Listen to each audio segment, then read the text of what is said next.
Қазақ мәдениетінде нан әрқашан жай ғана тамақ болған емес.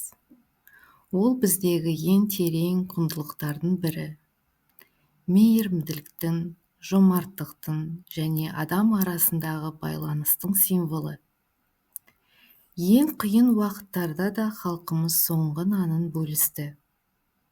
Соғыс уақытында балалар да ересектер де бір күнге тек кішкентай паяу қалған. Бір тілім нан және бір кішкентай қант тасы.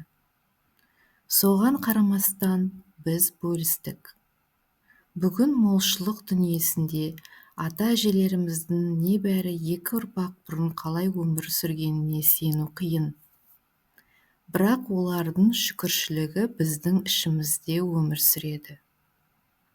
Сондықтан қазір де жерден нан көрсек, оны құрметпен көтереміз. Өйткені әр тілім нан естелік, қадір және халқымыздың жылуы.